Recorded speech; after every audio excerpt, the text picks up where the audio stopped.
Hey y'all, welcome to the final chapter in this video series. In this video, I'm going to do a final exercise that covers a lot of the material we learned throughout the series.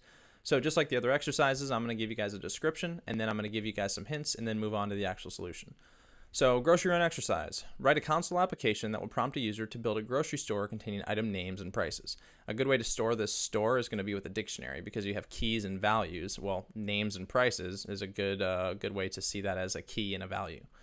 Then ask the user which items they would like to add to their cart. Make sure to keep track of each item in the cart as well as their prices. So just like the grocery store, use a dictionary to store this cart.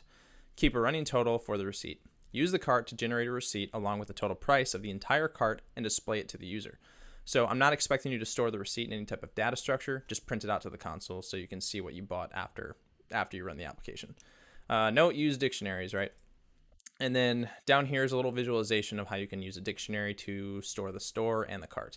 So down here you have your keys and values for the store, also for the cart, keys and values. And then here's our store with the item names and their prices. And remember, with a dictionary, you cannot have duplicate keys, but you can have duplicate values. So I could, if I wanted to, that could be 125 as well, and that'd be totally fine. But let's just keep it at 250. And then, so here's our cart. We have 2 apples inside of this cart because you can see the price is, or the value is 250 instead of 125. And then bacon, 325. We didn't add any bread, so there's just empty right there. So I'm gonna go ahead and run the application just so you can see kind of what I'm expecting to be in this program. So first, we're gonna create the store, right? And it's gonna ask for an item. I'll say apple, and then it's gonna ask for a price. I'll say 125.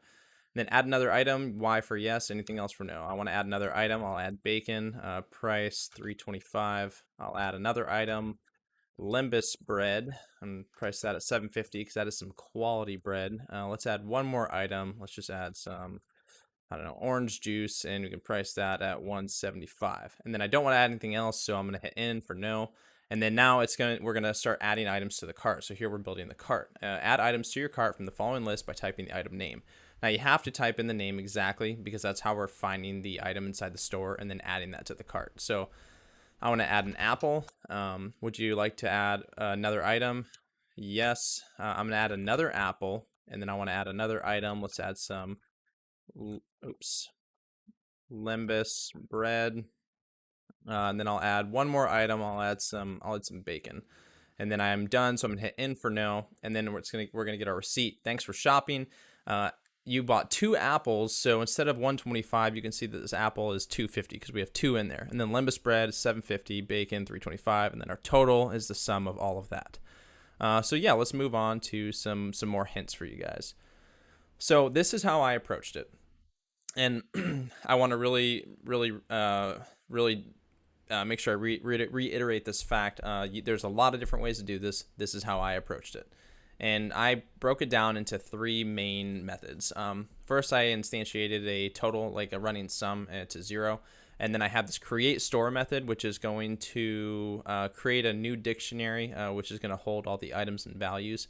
And then I'm going to run a while loop and store items inside of the store dictionary here, and then this is what's allowing me to add as many as I want. So when I'm done doing that, I break outside and then I return the store. So this is going to return a dictionary, and then this is going to be a very similar method, but it's building the cart. So it's going to return another dictionary that's going to be our cart, but it's taking 2 parameters, a store and the total. So while I am shopping, I want to keep adding items to the cart, and then I just break outside of that and then return. Oh, I didn't put that. Let me write that real quick. Return cart. Just so it's kind of uniform here. So there. So now we have this. We're building this cart. We're adding items to the cart, and then we're returning the cart. And then the reason why we're adding the total into here is because we're just adding at the end. You can just add the total to the cart. That way you don't have to pass in the total to the print receipt method. You can just pass in the cart, the entire cart, and the total will be inside of there. So yeah, then we move down to the print receipt method. Just like I said, passes in the cart, and then you print out every single key and value inside of the cart, and that would be your receipt. So let's go ahead and see how this actually works. And so down here we have our main method. In here we have our running sum, or our total, and then we have this method here that's returning a store dictionary, and then we have this method which is passing in the store and total as arguments, and it's returning another dictionary that's going to be our cart. And we use that cart to print out the receipt. So let's go ahead and see how this works down in the actual methods. So we have the create store method, and we have that created down here. And we first instantiate a new dictionary. It's going to be empty at first. And then we have this while loop. And this is what allows us to keep adding items to the store as many times as we want to. And we have this flag variable called loading, instantiate that to true. While loading is equal to true, clear the console for aesthetic purposes. Capture the item name right here, capture the item price. And remember, whenever you capture user input from the console, it always reads it as a string. So you have to explicitly convert it into something else. So here you can see we're converting it into a decimal. Then go ahead and add that item and the price into the store. And then ask the user if you want to add another item. If the user answers with Y, that means they do want to add another item, and then you just repeat the loop. If they answer with anything but a Y, that means they don't want to add another item to the store. So go ahead and equate loading to false, and then break outside of the loop, and then return the store. So that creates the entire store. So now we have this entire store captured right here in this dictionary. And then we have another method, very similar method, called add to cart. And we add the store we just created into that as one of the method parameters. And then we also pass in the total as another one of the method parameters. If we go down to see how this is actually made, you can see we're returning another dictionary, but we're taking in a dictionary and a decimal right here. And just like the other method, we create a new dictionary right here, an empty one. And then we have another while loop that's going to basically allow us to add as many items to the cart as we want. So we have another flag variable called shopping. So while shopping is equal to true, do this code. Clear the console, again, for aesthetic purposes. And then a little instruction right there. And then we go ahead and print out every single item inside the store. That way we can kind of see what we're shopping for, right? And this is just a way that you can format the decimal into US currency. And it's kind of weird syntax, so don't feel bad if you have to copy that character for character. And then we go ahead and get the selection. So we want to, let's say if this store has bacon in it and we want to select bacon, we would type bacon in right there. And then we go ahead and add that bacon to our cart. But first we need to check if it's already inside of our cart, because we can't add a duplicate key, right?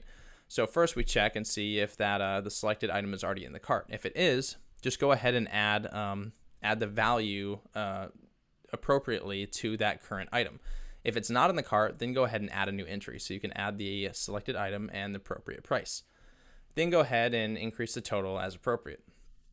Go ahead and reprompt and see if the user wants to add another item, just like we did in the other method. If they do, repeat the code. If not, go ahead and equate shopping to false, break outside the loop. But we're also, if they're done shopping, we're just going to add the total to the end of the dictionary. That way we can use that to pass into the print receipt method, and we don't have to worry about the total anymore. It'll just kind of do it automatically, and you'll see what I mean in a second. Go ahead and return the cart. So now we're up here, and we have we've returned the cart, and now we have an entire cart, and that's what we're going to use to create the receipt. And we pass in the receipt to the print receipt method, which is defined down here, and it's a pretty simple one.